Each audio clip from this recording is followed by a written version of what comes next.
Autrefois, vivait un couple marié depuis plus de 4 ans sans enfants.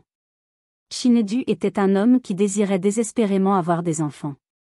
Pendant ces 4 années, il avait fait de la vie de sa femme un enfer. Sa femme, Nkechi, se réveillait chaque matin, rappelée de son incapacité à concevoir un enfant. Son mari la ridiculisait à chaque occasion, et cela commença à avoir des conséquences sur sa santé. Un matin de plus, Shinedu entra et trouva Nkechi occupée à prendre son petit déjeuner. Son cœur se remplit de colère en la regardant manger. « Regarde comment tu dévores la progéniture d'un autre. Tes amis ont des bébés et tu es là à manger des œufs que tu ne peux même pas pondre, dit-il à Nkechi, qui fondit en larmes en repoussant son assiette. Elle avait perdu l'appétit. Les mots de son mari la blessaient profondément, mais ce n'était pas la première fois qu'il lui parlait cruellement. Son esprit vagabonda quelques semaines auparavant, au jour où ils étaient revenus de l'hôpital. Elle avait subi une série de tests de fertilité dans l'espoir de savoir si la FIV était une option possible pour elle, mais les médecins l'avaient informée qu'elle avait des fibromes. Nkechi n'en croyait pas ses oreilles. Elle demanda quel était son sort, et les médecins l'informèrent qu'elle devait d'abord subir une opération pour retirer les fibromes. Ils lui conseillèrent de le faire avant même de penser à une procédure de FIV. Nkechi était tellement anéanti, sachant à quel point son mari avait été peu compréhensif pendant toutes ces années. « Tu penses que je suis une machine à faire de l'argent ?» dit-il à Nkechi, qui implorait un peu d'argent pour l'opération des fibromes. « Tes amis portent des bébés dans leur ventre pendant que tu portes des maladies, dit-il à Nkechi avec colère en la quittant, déclarant qu'elle travaillerait pour son propre argent. Les paroles de Shinedu résonnaient dans ses oreilles. Son cœur était lourd, mais elle n'était pas surprise. Shinedu ne lui avait jamais montré la moindre gentillesse dans sa lutte, et maintenant qu'elle avait le plus besoin de lui, elle n'était pas choquée de voir sa réaction. Déterminée à ne pas abandonner, Nkechi essuya ses larmes et se mit en quête d'un moyen. Elle accepta davantage de petits boulots, travaillant sans relâche du matin au soir. Elle lava des vêtements, nettoya des maisons et travailla même comme nounou pour un bébé de 2 ans dont la mère était décédée en donnant naissance, laissant le père du bébé seul pour s'en occuper. Le père du bébé, qui s'appelait Obi, était un homme occupé qui n'avait pas le temps de s'occuper lui-même de son bébé. Il confia son bébé à Nkechi, lui faisant confiance pour élever et prendre soin de l'enfant comme si c'était le sien. Au début, il était difficile pour Nkechi de tenir et de nourrir l'enfant d'une autre femme alors qu'elle désirait en avoir le sien, mais avec le temps, les rires innocents du bébé et ses petits doigts s'enroulant autour des siens adoucirent la douleur dans son cœur.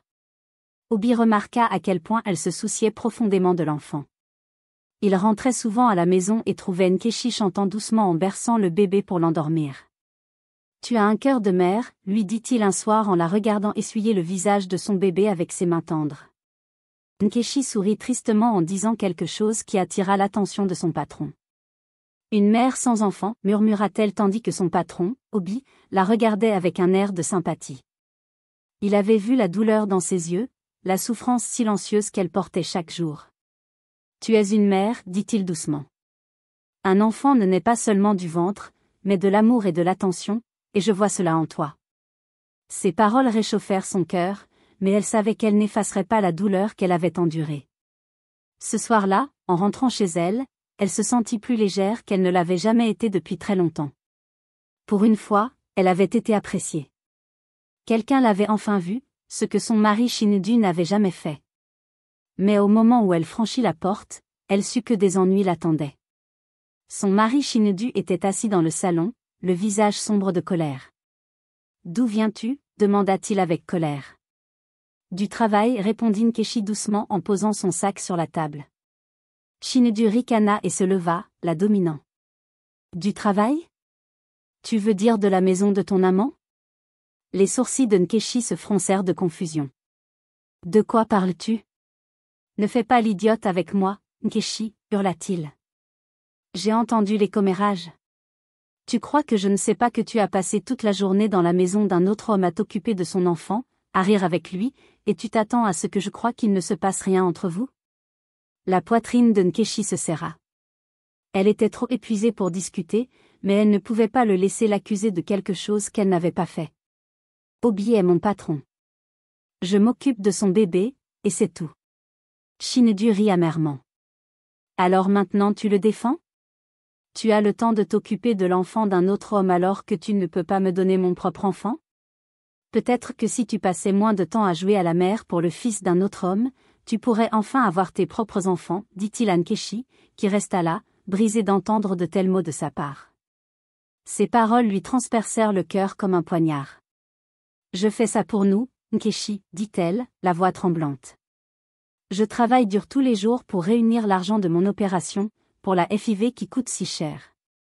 Tais-toi, dit Chinedu avec colère. Je suis ton mari et je ne laisserai pas ma femme courir dans la maison d'un autre homme comme une femme sans vergogne.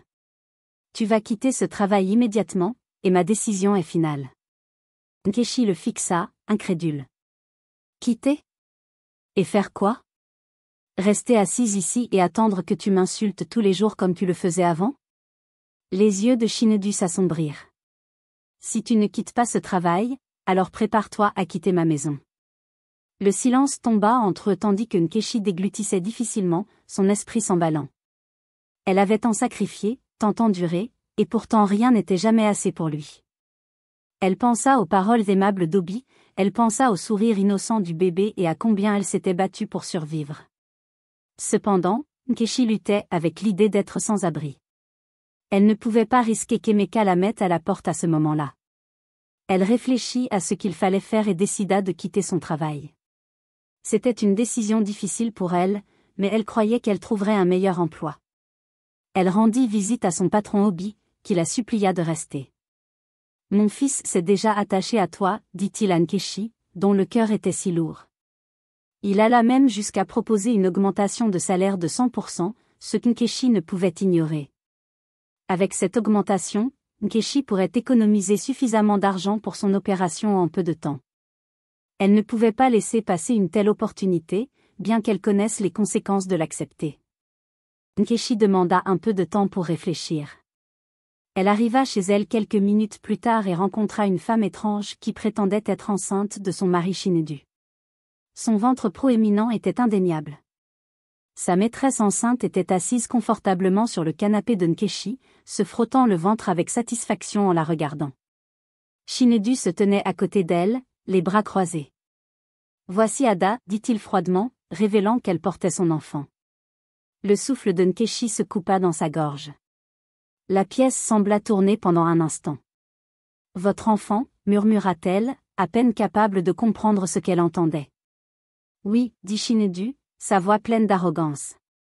Puisque tu m'as déçue en tant qu'épouse, j'ai trouvé quelqu'un d'autre qui était disposé à me donner un enfant, une femme complète dont le ventre n'est pas rempli de maladies. » Les mains de Nkechi tremblaient. Elle avait enduré des années de ses insultes et des années de sa cruauté, mais ça, c'était une trahison qu'elle n'avait jamais vue venir. Elle se tourna vers Ada, qui lui souriait maintenant avec suffisance, comme si elle avait remporté une sorte de compétition tordue. « Depuis combien de temps ?» demanda Nkechi, sa voix à peine audible. Ada gloussa et posa une main sur son ventre. 5 mois. Alors que Nkechi marchait sans relâche, luttant pour réunir l'argent de l'opération pour lui donner un enfant, Chinedu était déjà passé à autre chose. Nkechi se tourna vers son mari pour voir s'il éprouvait le moindre remords, mais ce qu'elle vit, c'était de la fierté. « Alors c'est pour ça que tu voulais que je quitte mon travail ?» demanda-t-elle amèrement alors que des larmes coulaient sur ses yeux. À cet instant, Nkechi sut qu'elle devait assurer son emploi. Elle appela son patron devant Chinedu, qui explosa de colère de voir qu'elle décidait de choisir son travail plutôt que lui. Chinedu la jeta hors de sa maison tandis que sa maîtresse enceinte restait assise là à regarder. Nkechi n'avait nulle part où aller. Elle arriva chez son patron avec sa valise et lui expliqua toute la situation. Son patron lui offrit une chambre dans sa maison, l'assurant qu'elle était en sécurité chez lui. Pour la première fois depuis des années, Nkechi ressentit un sentiment de soulagement. Elle avait passé si longtemps à vivre dans la peur et l'humiliation, se pliant en 4 pour plaire à un homme qui ne l'avait jamais valorisée. Mais maintenant, debout dans la maison d'Obi, elle réalisa qu'elle méritait mieux. Obi pouvait voir à quel point elle était brisée, et malgré qu'il soit son patron, il ressentait sa douleur. Il l'encouragea à procéder à l'opération des fibromes, promettant d'être à ses côtés tout au long du processus. Il lui proposa même de lui prêter l'argent si elle en avait besoin. Nkechi refusa. Elle avait trop lutté pour laisser quelqu'un d'autre porter son fardeau. Avec son salaire augmenté, elle savait qu'elle pourrait se permettre son opération dans quelques mois. Alors elle travailla avec diligence, prenant soin de l'enfant qu'elle avait appris à aimer et à chérir. Un après-midi, alors qu'elle préparait le déjeuner dans la cuisine, elle reçut l'appel l'informant que son mari Shinedu était allé chez ses parents pour réclamer la dot qu'il avait payée à son père. Nkechi resta figée, sa main serrant fortement le téléphone. Elle avait imaginé ce moment d'innombrables fois, le jour où Shinedu la rejetterait enfin complètement, le jour où il verrait officiellement la fin du lien qui les unissait.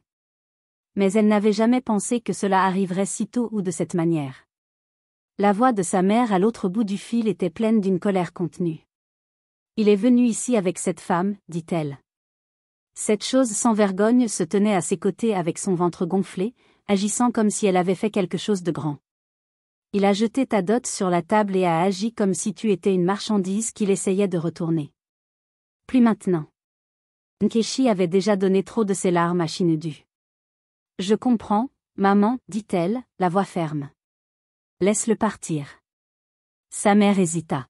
« Nkechi, tu as le droit de te battre. Tu es sa femme. » « J'étais sa femme, maman, corrigea-t-elle. Il a fait son choix, et j'ai fait le mien. » Après avoir raccroché, Nkechi s'appuya contre le comptoir, expirant profondément. Elle était libre, vraiment libre. Plus d'insultes, plus d'humiliations, plus de vie sous un toit où elle n'était rien qu'un punching ball. Les mois passèrent et le jour de l'opération arriva enfin. Obi accompagna Nkechi à l'hôpital. Il lui tint la main pendant que les médecins la conduisaient au bloc opératoire. Tout se déroulait bien dans la salle d'opération jusqu'à ce que les médecins réalisent qu'elle était enceinte de 9 mois. Tout le monde fut choqué. Les médecins échangèrent des regards, l'incrédulité peinte sur leurs visages. L'échographie avait montré des fibromes, mais ce qu'ils n'avaient pas réalisé, c'est que caché dans cette croissance se trouvait un bébé complètement développé. Nkechi, à peine consciente, entendit les médecins murmurer, leur voix pleine d'urgence. « Elle est en travail, dit l'un d'eux avec surprise. »« Quoi ?» Le chirurgien en chef regarda à nouveau l'écran. « Ce ne sont pas que des fibromes, elle porte un enfant depuis tout ce temps. » La réalisation frappa Nkechi comme une vague, mais avant qu'elle ne puisse complètement la comprendre, une douleur aiguë traversa son abdomen, puis tout devint noir. Lorsqu'elle se réveilla quelques heures plus tard, la première chose qu'elle entendit fut les doux pleurs d'un bébé. Elle tourna légèrement la tête et vit Obi assis à côté d'elle, berçant un petit bébé dans ses bras. Nkechi l'appela Teil, révélant qu'elle était maintenant mère. Des larmes coulèrent sur ses joues. Une fille ? Sa voix se brisa. Obi hocha la tête, les yeux remplis d'excitation. Oui, tu l'as portée tout ce temps et tu ne t'en es même pas rendu compte. Les fibromes ont caché ta grossesse, dit le médecin. C'est rare, mais ça arrive. Nkechi ne put retenir ses larmes. Après des années à être appelée stérile, à être insultée, ridiculisée, jetée comme si elle n'était rien, elle n'avait jamais su qu'elle portait un enfant depuis tout ce temps, un bébé miracle venu effacer la honte de son visage. Obi plaça doucement le bébé dans ses bras, et au moment où Nkechi regarda sa fille, tout le reste s'estompa. La douleur, la souffrance, le rejet, tout cela. Sa petite fille, avec ses minuscules doigts s'enroulant autour des siens, était la preuve que Dieu ne l'avait jamais abandonnée. Obi tendit la main et essuya une larme de sa joue. « Tu es plus forte que tu ne le penses, Nkechi. Tu l'as toujours été, lui dit-il alors qu'elle tenait son bébé contre elle. À cet instant, Nkechi réalisa qu'elle avait trouvé quelque chose de bien plus grand que ce qu'elle avait perdu. Elle avait trouvé l'amour, la paix, et surtout, elle-même. Alors qu'elle était allongée là, heureuse et excitée, son mari Shinedu était dans une autre partie de l'hôpital, pleurant. Le poids du monde semblait s'abattre sur lui alors qu'il était assis dans le couloir de l'hôpital, les mains tremblantes couvrant son visage.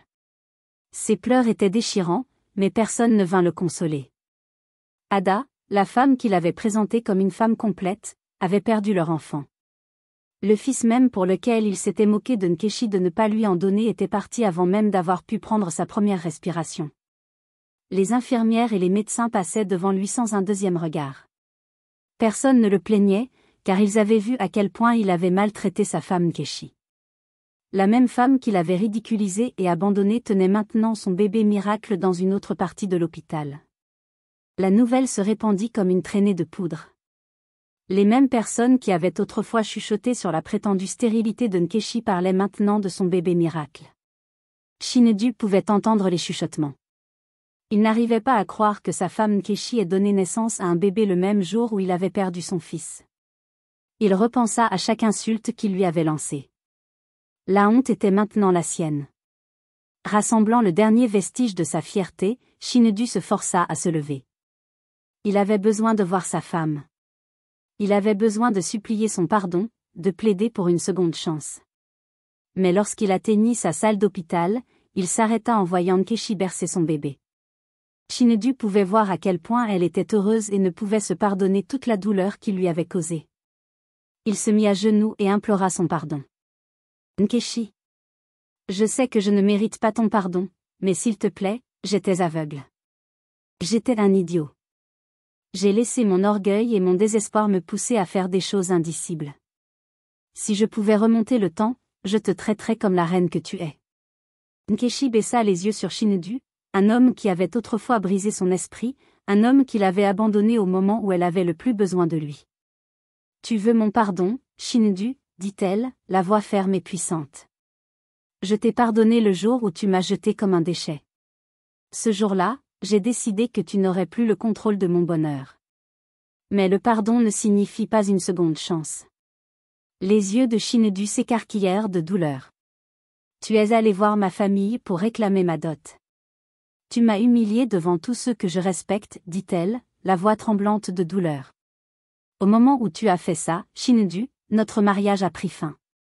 Les épaules de Chinedu s'affaissèrent, son visage se tordit d'agonie tandis que les paroles de Nkechi s'enfonçaient en lui.